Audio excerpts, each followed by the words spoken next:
할렐루야.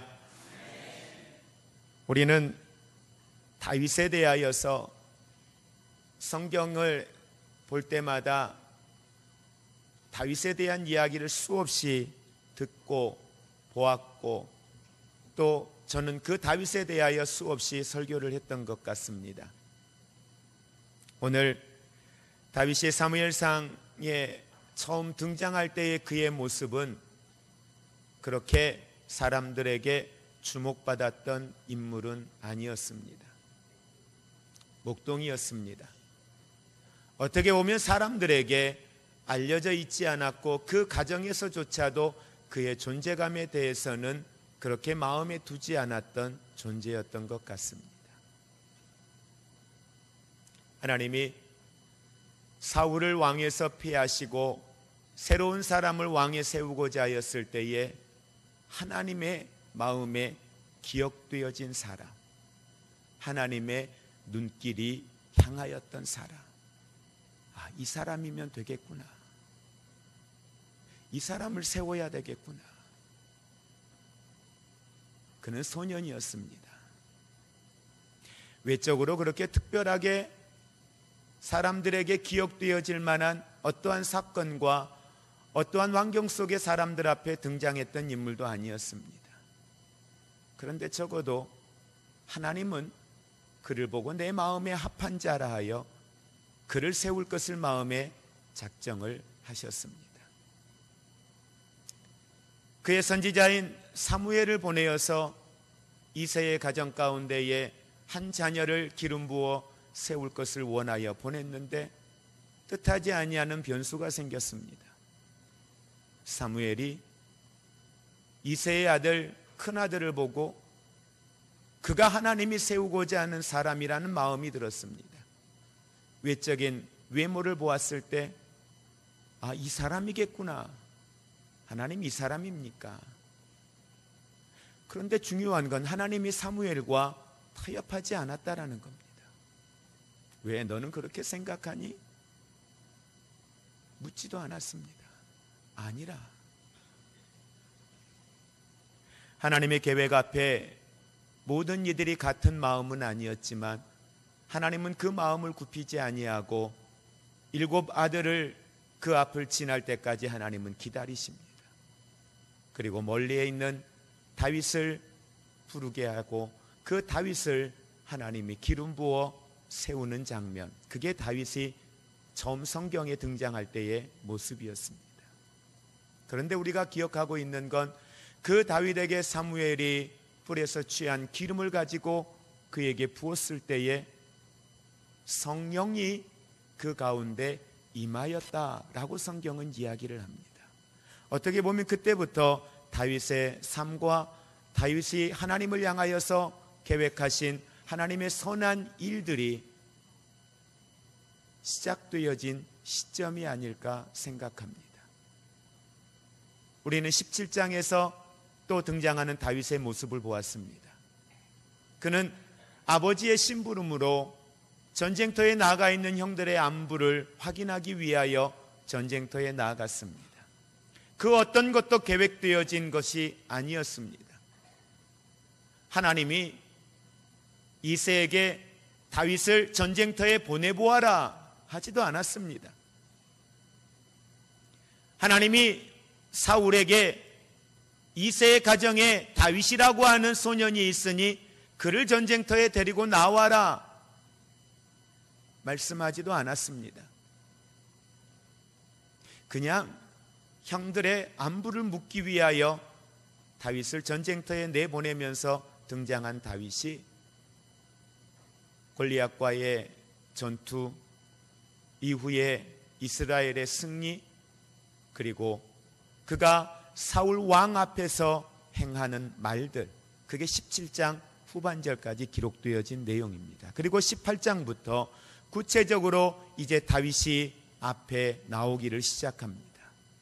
우리 오늘 본문 말씀 18장 1절 말씀 같이 함께 합독하겠습니다. 다윗이 사울에게 말하기를 마침에 요나단의 마음이 다윗의 마음과 하나가 되어 요나단이 그를 자기 생명같이 사랑하니라. 자, 자기의 신분과 자기가 어느 가정 속에 있는지에 대하여 사울에게 이야기를 건네고 나서부터 이제 본격적으로 18장에 다윗이라고 하는 사람이 어떠한 삶을 살았는지에 대하여서 구체적으로 기록을 합니다. 이후에 다윗의 모습이 어떠했는가 우리는 잘 알고 있지만 오늘 우리가 집중하기를 원하는 건 적어도 18장 속에서 기록되어져 있는 다윗은 어떤 사람이었는가를 여러분들과 함께 말씀을 통해서 소개하며 다윗에 대하여 잠깐 나누기를 원합니다. 먼저 우리는 다윗의 일상의 삶을 한번 들여다보겠습니다. 5절에 있는 말씀 같이 합독하겠습니다. 다윗은 사울이 보내는 곳마다 가서 지혜롭게 행하며 사울이 그를 군대의 장으로 삼았더니 온 백성이 합당히 여겼고 사울의 신하들도 합당히 여겼더라. 14절 말씀 볼까요? 다윗이 그의 모든 일을 지혜롭게 행하니라. 여호와께서 그와 함께 계시니라. 15절 사울은 다윗이 크게 지혜롭게 행함을 보고 그를 두려워하였으나 30절 볼까요? 블레셋 사람들의 방백들이 싸우러 나오면 그들이 나올 때마다 다윗이 사울의 모든 신하보다도 지혜롭게 행하며 이에 그의 이름이 심히 귀하게 되니라. 자, 18장 말씀 속에 계속해서 등장하고 있는 그 다윗을 어떤 사람으로 묘사하고 있습니까? 지혜로운 사람이었다. 다윗의 일상의 삶은 그는 지혜로운 사람이었다라고 이야기하고 있습니다. 그리고 더 나아가서 다윗의 이러한 모습, 전쟁에 나아가서 승리하는 다윗의 모습을 보고 사울 왕이 다윗을 사위 삼기를 원하였습니다. 물론 그 안에는 여러 가지의 이유가 있었습니다. 어찌되었든 다윗을 사위를 삼기를 원하여 다윗에게 이 말이 건네어 주셨을 때에 다윗은 이야기합니다. 내가 그럴 자격이 있겠습니까? 피하고자 함이 아니었습니다. 솔직한 고백이었습니다. 내 가문은 이렇고요. 나는 이런 사람인데 내가 어떻게 왕의 사위가 될 수 있겠습니까? 다윗의 말을 들여다보면 18장이나 23절에 있는 내용을 보면 그는 누구보다 겸손한 사람이었습니다. 그러고 보면 다윗의 일상의 삶은 특별한 사건과 특별한 만남에서만이 아니라 그의 일상적인 삶은 지혜로운 사람이었고 그는 겸손한 사람이었던 것을 보게 됩니다. 그리고 12절에 있는 말씀 우리 함께 합독하겠습니다. 여호와께서 사울을 떠나 다윗과 함께 계심으로 사울이 그를 두려워한지라. 14절도요 함께 봅니다. 다윗이 그의 모든 일을 지혜롭게 행하니라. 여호와께서 그와 함께 계시니라.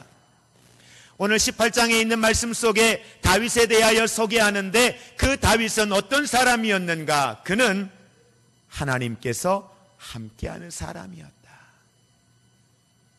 다윗은 하나님과 함께하는 사람이었다. 28절에 보니까요. 28절 같이 함께 합독해 보겠습니다. 여호와께서 다윗과 함께 계심을 사울이 보고 알았고. 아멘. 자, 누가 보았어요? 사울이. 그 앞에 보면 사울에게는 뭐가 떠났어요? 여호와의 신이 떠났다라고 이야기했습니다. 그런데 여호와의 신이 떠나 있는 그 사울이 보아도, 그 패역한 사람인 사울이 보아도 다윗과 누가 함께함을 보았어요? 하나님이 함께함을 보았다라고 하는 사실입니다. 이게 다윗의 삶이었습니다. 그리고 성경은 또 다른 다윗의 삶의 모습을 이야기합니다. 우리 처음 읽었던 1절 같이 함께 합독합니다. 다윗이 사울에게 말하기를 마침에 요나단의 마음이 다윗의 마음과 하나가 되어 요나단이 그를 자기 생명같이 사랑하니라. 아멘. 3절 같이 보실까요? 요나단은 다윗을 자기 생명같이 사랑하여 더불어 언약을 맺었으며. 자, 요나단은 어떤 사람입니까? 사울의 아들입니다. 그런데 사울의 아들인 이 요나단이 다윗을 보고 그와 같은 마음이었다라고 이야기를 하고 있습니다. 그도 그럴 것이 요나단이 이스라엘이 전쟁에 피하여서 다 물러가고 도망하고 남은 600의 군사마저도 사울과 함께 전쟁터에서 멀리 떨어져서 지켜만 보고 있는 그 시간에 요나단은 하나님께 기도합니다. 하나님께 기도하고 여호와를 구하며 표적을 구합니다. 그 표적이 그에게 임하였을 때에 그는 약속의 말씀을 붙들고 믿음으로 나아갔습니다. 표적이 그에게 나타났을 때에 그 반대 진영에는 어떠한 변화도 일어나지 않았습니다. 그러나 그는 그 약속의 말씀을 붙들고 나아갑니다. 다윗도 그러했습니다. 골리앗이 앞에 있었지만 그것이 그들에게는, 다윗에게는 문제가 되지 않았습니다. 왜? 그들은 하나님이 없는 백성이고 내게는 살아계신 하나님이 계시니까. 그는 그가 믿는 신의 이름으로 나오지만 나는 만군의 여호와의 이름으로 나아갈 때에 그에게는 두려움이 없었습니다. 그 골리앗이 그 앞에 결코 문제가 되지 않았다라는 사실입니다. 그렇게 보면 요나단이 다윗을 보았을 때에 그의 마음과 같은 마음이었을 겁니다. 그래서 요나단은 다윗을 사랑합니다.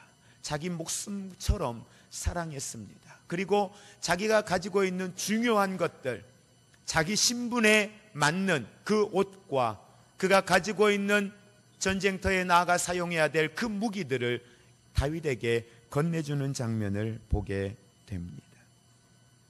그리고 다윗은 승승장구하며 전쟁에 나아갈 때마다 승리하게 되죠. 그래서 사울이 다윗을 어디에 세웁니까?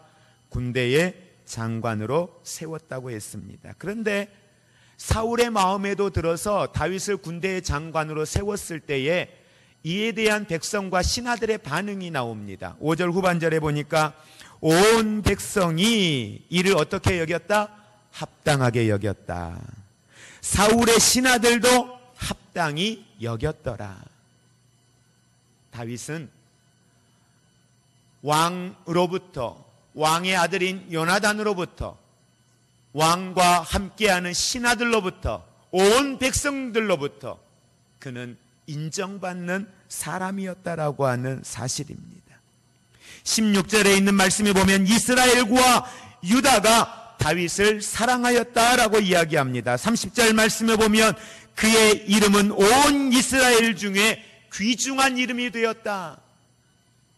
가까이에 있는 사람들과 온 이스라엘 백성들에게 존중받는 사람, 인정받는 사람으로 다윗이 세워져 있음을 성경은 이야기합니다.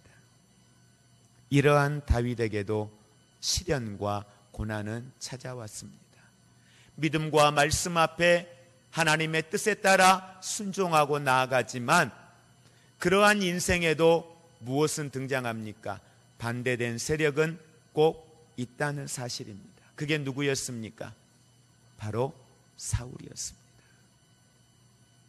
가장 다윗을 신뢰했던 사울, 가장 다윗을 보배롭게 여겼던 사울, 전쟁에서 끝나고 났을 때에 집으로 돌아감을 허락지 아니하고 자신과 함께 이 이스라엘과 함께 이스라엘을 위하여서 함께할 것을 명령하여 자기의 가장 측근에 세웠던 그 사울이 죽는 날까지 다윗을 죽이기 위하여 괴롭히고 그를 쫓아다니는 모습을 성경을 통해서 봅니다.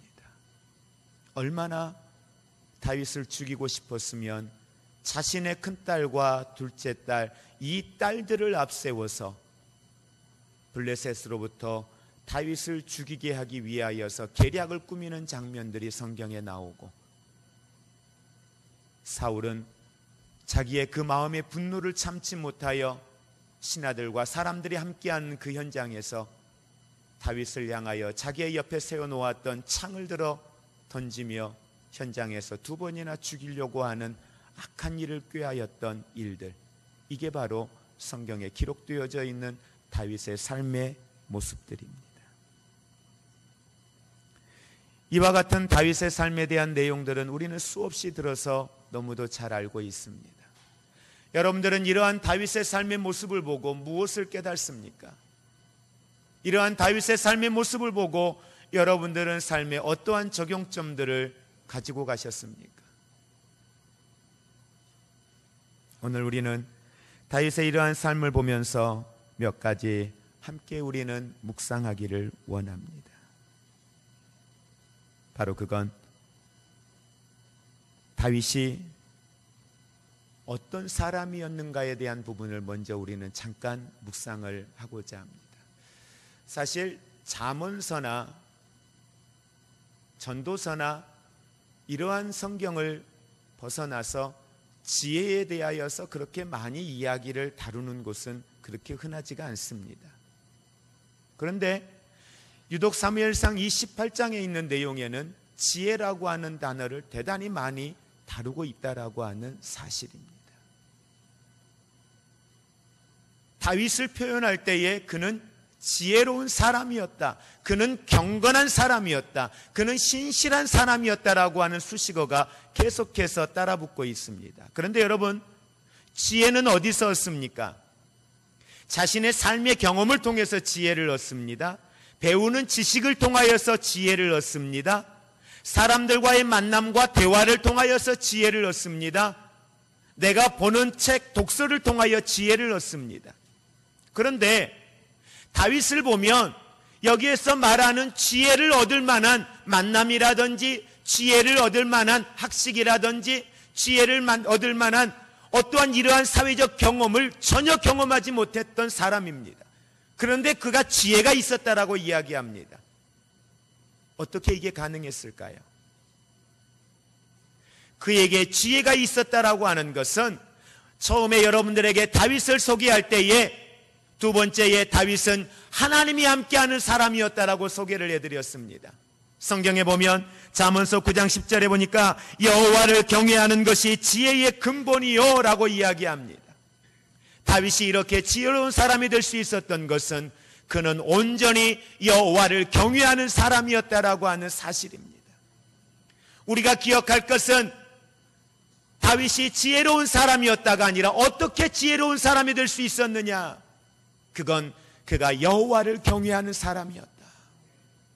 골리앗과의 전쟁 가운데 나갔을 때의 다윗의 모습을 보면 그는 온전히 여호와를 경외하는 사람이었습니다. 그 여호와를 경외함이 무모할 정도였습니다. 어리석을 정도였습니다. 그의 형들이 보아도 그런 짓 하지 마, 이렇게 만류할 만큼 대단히 어리석은 일이었죠.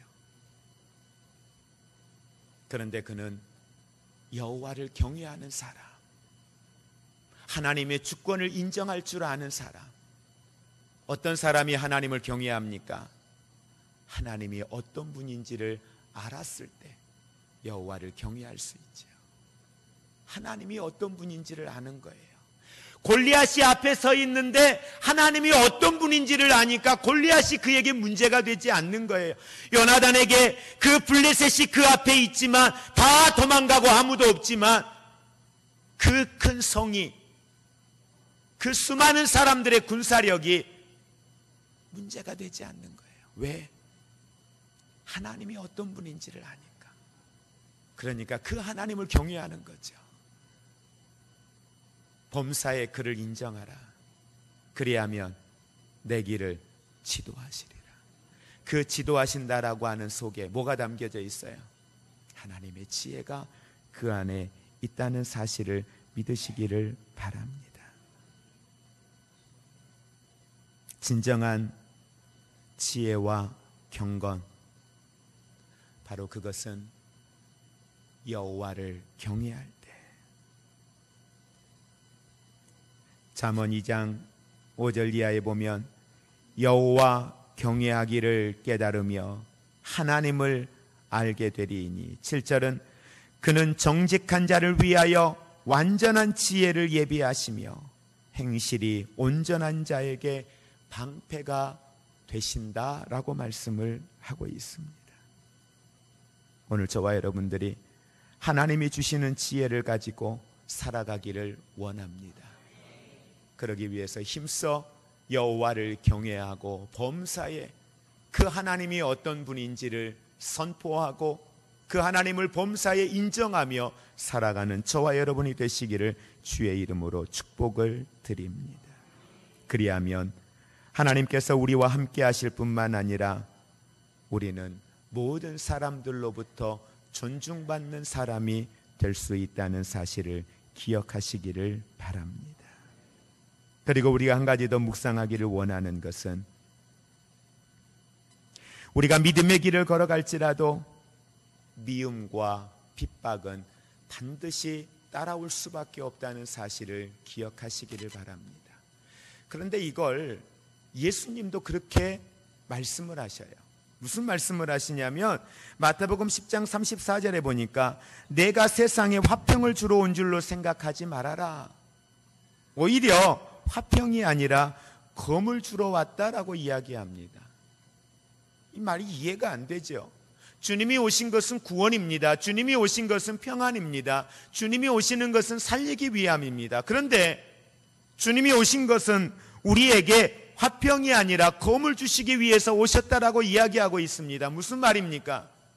이 말을 바울이 이야기하는 내용과 연결시켜서 생각하면 우리의 싸움은 혈과 육에 대한 것이 아니다.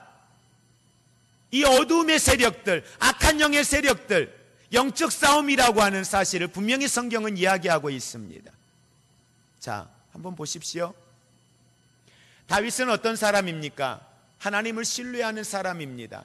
하나님의 말씀을 붙들고 나아갔던 사람입니다. 그런데 사람들이 이렇게 다윗이 전쟁에 나아가서 승리하고 돌아오니까 사울을 찬양하고 다윗을 높이며 사람들이 길거리에서 이야기합니다. 사울이 죽인 자는 천천히요, 다윗이 죽인 자는 만만이라 라고 이야기를 하는 거죠. 그런데 이게 사울의 마음에 뭐가 되었다라고 이야기합니까? 불편함이 되었어요. 자, 어떤 불편함이 사울에게 있었을까? 우리 8절의 말씀 같이 합독합니다. 사울이 이 말에 불쾌하여 심히 노하여 이르되 다윗에게는 만만을 돌리고 내게는 천천만 돌리니 그가 더 얻을 것이 나라 말고 무엇이냐라고 이야기하는 거예요. 보세요. 많은 믿음의 사람들이 여기에서 무너집니다. 저 또한 예외가 될 수 없고요. 무슨 말을 하는 겁니까? 지금 전쟁에 나아가서 승리하고 왔잖아요. 이 전쟁은 누구를 위한 전쟁이에요? 이스라엘을 위한 전쟁이요, 여호와를 위한 전쟁입니다. 아멘. 사울이 이스라엘의 왕으로 세움받은 것은 누가 세우신 거예요? 하나님이 세우셨어요. 하나님이 사울을 왕에 세우시기 전에 사무엘을 통하여 끊임없이 반복해서 교육했던 게 뭡니까? 이스라엘의 왕이 누구다? 하나님이다. 사울의 직분은 뭐다? 하나님을 위하여 이 이스라엘 선민을 말씀과 믿음 안에서 이끌고 나가야 되는 것이 사울의 사명입니다. 왕의 사명은 자신을 위하여 이스라엘을 다스리는 것이 아니라 하나님의 뜻을 이루시기 위하여서 세움받은 왕을 통하여 하나님이 일하실 것이니 너는 여호와를 경외하고 여호와를 구하고 여호와의 뜻을 따라 이스라엘을 인도해 나가는 것, 그게 왕의 사명인 거죠. 그러면 전쟁에서 승리하는 건 누구를 위함입니까?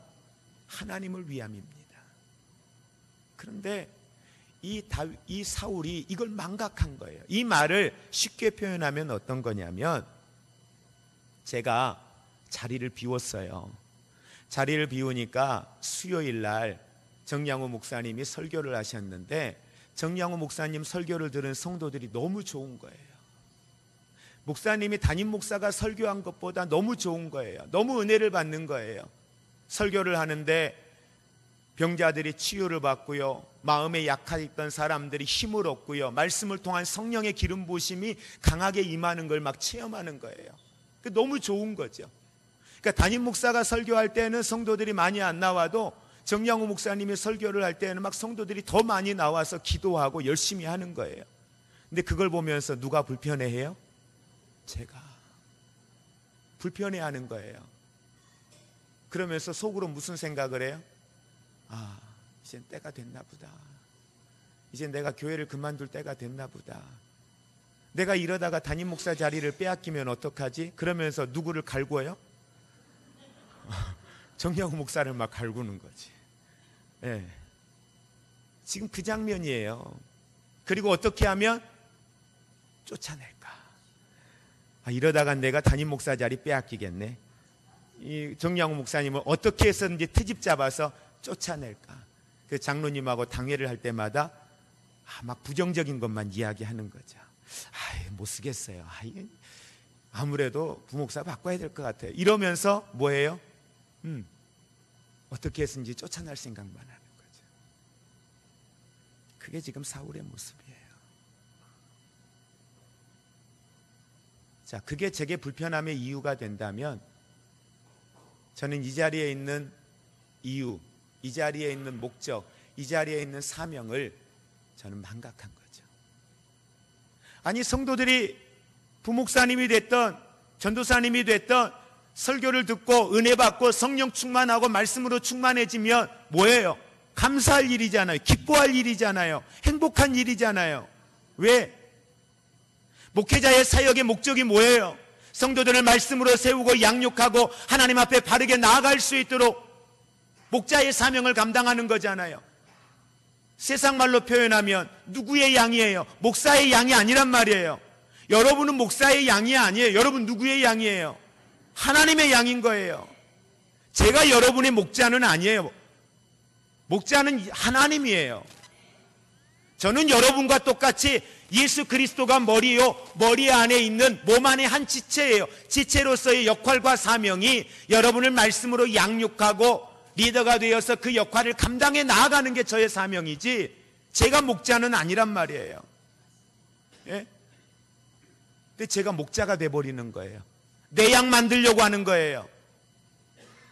그러니까 다른 사람에게 눈길 돌리면 불편한 거예요.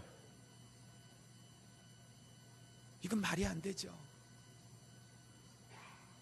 그래서 저는 우리 교회 성도님들이 감당하고 뛰어넘어야 될 몫이 있지만, 그럼에도 불구하고 어떤 신앙생활을 하다가 우리 교회가 아닌 정말 다른 교회에서 신앙생활하는 게 이분이 신앙과 말씀 안에 더 양육되어지고 더 잘 세워질 수 있다면, 우리는 언제든지 축복하고 보내드려야 돼요. 왜? 그건 그분이 말씀과 믿음 안에 세워지는데 하나님이 그게 더 필요하다라고 한다면 우리는 기도하고 축복하여 그분을 세우는 것이 마땅한 일이라고 하는 사실입니다. 우리 교회 안에서 어떤 큰 역할을 감당하고 있고 이분이 빠지면 안 돼라고 하는 위치에 있다 할지라도 그분에게 하나님이 어떠한 사명을 부여하시어서 하나님이 보내야 된다라고 한다면 우리는 기쁨으로 기도하여 축복하여 보내야 되는 거예요. 그러면 하나님은 또 필요한 사람들을 세우시는 거죠. 사람을 통하여 일하신다라고 하는 것은 언제든지 우리에게 사람을 보내신 것만이 아니라 우리 안에 있는 사람도 언제든지 보낼 수 있다는 사실을 여러분 기억하셔야 됩니다. 왜 필요한 사람을 우리 교회에만 와야 될 거라고 생각합니까? 그분들도 섬겼던 교회가 있는데, 그럼 우리 교회에서도 언제든지 하나님의 사역을 위하여 필요한 사람들이 있다면 보냄을 받을 수 있어야 되고 우리는 보내야 된다라고 하는 사실입니다.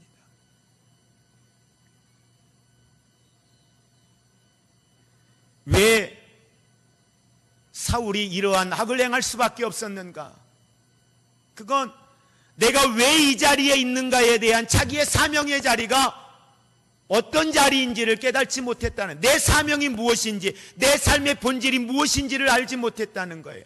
오늘 이 시대를 사는 수많은 그리스도인들이 하나님의 말씀의 법을 떠나는 이유가 무엇입니까? 내가 왜 여기 있느냐는 거예요. 내 사명이 뭐냐라는 거죠. 내가 사는 삶의 목적이 뭐냐는 거예요. 목사인 제가 이 자리에 서 있는 이유가 뭐냐는 거예요. 이건 놓치면 다 놓칩니다. 이건 놓치면 삶의 본질도 흐려지게 되어 있습니다. 그러니 여호와의 신이 사울에게서 떠날 수밖에 없죠. 그 누구도 예배가 될 수 없습니다. 우리의 삶이라고요, 별 다르지 않습니다. 구원의 문제에서는 상관이 없겠지만 하나님의 목적과 사명의 자리에서는 우리는 멀리 떠나 있는 그분의 목적과 사명과 상관없는 인생을 살아갈 수 있는 그 두려움에 대하여 우리는 깨어있고 그 하나님을 바라볼 수 있는 우리가 되기를 주의 이름으로 축복을 드립니다. 그러고 보면 미움과 핍박은 있을 수밖에 없는 거죠. 믿음의 길을 걸어간다고 모든 사람들이 아멘 합니까? 믿음의 말을 한다고 모든 사람들이 아멘 합니까? 그 공동체 안에는 항상 사울과 같은 사람들이 있는 거죠. 그게 불편한 거예요. 왜? 내 생각, 내 경험, 내 상식, 그게 불편한 거예요. 왜 그러지? 불편한 거예요. 그러다 보면 우리가 믿음의 말을 해도, 믿음의 삶을 선택하고 나아가도 우리의 삶의 현장에는 이와 같은 불편한 상황들을 만날 수밖에 없다는 사실들을 우리는 기억하기를 원합니다. 그런데 더 중요한 게 있어요. 이러한 불편함이 다윗에게 임하였을 때에 다윗이 불합리한 인사로 인하여서 멀리 그가 변방으로 나아갈 때에 사울이 자기를 죽이기 위하여서 창을 자기에게 던지고 자기의 두 딸을 이용하여서 블레셋 앞에 자기를 죽이려고 하는 것을 다윗이 몰랐을까요? 하나님의 신이 여호와가 그와 함께 하는데 그러한 것들을 깨닫지 못했을까요? 아니요. 불편하고 억울할 수 있는 상황들, 도망가고 싶은 상황들, 피하고 싶은 상황들, 수없이 다윗은 이 18장 안에 한 곳에서만 해도 수없는 사건들을 경험을 했습니다. 그런데 이러한 불편한 상황, 억울한 상황, 죽임을 당할 수 있는 이러한 상황 속에 있었던 다윗일지라도 다윗은 이 모든 어려움과 위기를 하나님의 방법으로 이겨냈다는 사실입니다. 피하지 않았다는 거예요. 대적하지 않았다는 거예요. 다윗이 이럴 수밖에 없었던 것을 나중에 다윗이 도망가였을 때에 사울이 다윗을 죽이기 위하여 찾아왔습니다. 다윗은 사울을 죽일 수 있는 상황이었습니다. 그럼에도 불구하고 다윗은 사울을 죽이지 않았습니다. 그의 옷깃자락만 잘라놓습니다. 그것까지도 다윗은 불편했어요. 왜? 기름 부어 세운 사람이니까. 하나님이 세운 사람이니까. 모든 사람이 하나님이 나에게 준 기회라고 말하는 그 순간에도 다윗은 오늘 말씀 속에 나타났던 것처럼 그는 여호와를 경외하는 사람이었기에 다수의 사람들의 말과 감정과 상황을 따라가는 것이 아니라 그 상황에서도 여호와를 경외하는 거죠. 하나님의 뜻이 무엇인가를 찾는 거죠. 여러분, 수많은 사람들이 다윗을 향하여 사울이 죽인 자는 천이요 다윗이 죽인 자는 만이라고 했을 때요, 또 신하들도 다윗이 지금 어떤 위치까지 올라갔습니까? 요나단도 자기 편입니다. 모든 사람들이 다윗을 중심으로 서 있습니다. 그는 전쟁에 나아가면서 장군입니다. 천부장까지 되었습니다. 그리하면 얼마든지 다윗은 사울을 향하여 대적할 만한 군사력을 갖추고 있는 사람입니다. 그런데 어떤 것도 그 힘과 그가 가지고 있는 신분과 위치와 사람들을 가지고 이 일을 대적하려고 하지 않았다는 거예요. 저는 오늘 다윗을 여러분에게 소개하면서 다윗이 여호와를 경외하는 사람이었기에 그는 자신의 삶의 수많은 삶의 위기 앞에서도 모든 문제를 하나님의 말씀의 법으로 풀어가는 사람이었다라고 하는 사실입니다. 이러한 삶을 성경에서 가장 잘 살아갔던 믿음의 사람 누굽니까?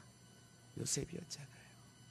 그 억울한 상황에도, 그 불편한 상황에도 그는 사람들에게 도움 청하지 않았습니다. 사람들에게 아부하지 않았습니다. 그는 오직 하나님의 말씀 앞에 믿음대로 사는 일에 무엇이 하나님 편에서 옳은 것인가, 말씀의 법을 따라 그는 생각했고 말했고 선택하며 나아갔습니다. 그는 나중에 애굽의 국무총리가 되었지만 애굽의 왕에게조차도 그의 마음에 들기 위하여 무엇을 했다? 없습니다. 감옥에 있을 때 간수장에게 그의 마음에 들게 하기 위하여 무엇을 했다? 없습니다. 이게 요셉의 삶이었습니다. 그러고 보면 성경 속에는 참 그런 분들이 많이 등장합니다. 다니엘도 그러했잖아요. 이제 우리는 오늘 본문에 기록되어져 있는 이 다윗의 삶을 바라보면서 우리들에게 지혜라고 하는 것이 얼마나 필요하고 그 지혜가 갖는 능력이 어떠한 것인가, 이 다윗이 가졌던 아름다운 신앙의 모습이 저와 여러분의 삶의 모습이 되기를 원합니다. 사울의 연약함을 보면서 우리 또한 우리의 본분, 우리의 목적, 사명을 잃어버리면 하나님의 백성들이 나아가 칭송받고 여호와의 군대가 나아가 승리하고 돌아오는 것, 그런데 그 가운데 다윗의 이름이 거론되어지는 게 불편함이 되는 것,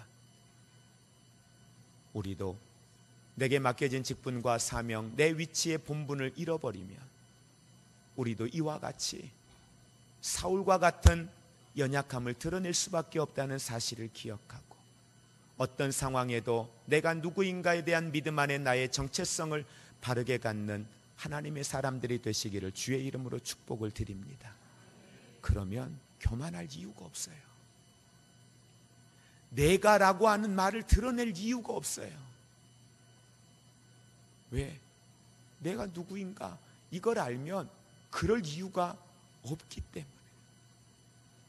그러면서도 그 불편함 속에서도 다윗은 하나님의 방법으로 여호와를 경외하며 여호와를 구하며 이 모든 일 가운데에 하나님 앞에 악을 행하지 않는 거룩한 믿음의 사람으로 세워졌던 것을 기억하면서 저와 여러분들도 이와 같은 아름다운 삶으로 하나님 앞에 믿음으로 나아가시기를 주의 이름으로 축복을 드립니다. 이제는 우리 주 예수 그리스도의 은혜와 하나님 아버지의 사랑하심과 성령님의 교통하심이 오늘 우리가 함께 묵상하며 소개받은 이 다윗의 아름다운 신앙의 삶의 모습을 보면서 하나님, 나도 다윗과 같은 지혜를 사모합니다. 하나님, 나도 다윗과 같은 경건의 삶을 살기를 원합니다. 하나님, 나도 다윗처럼 하나님의 방법으로 내 삶의 문제들을 풀어가기를 원합니다.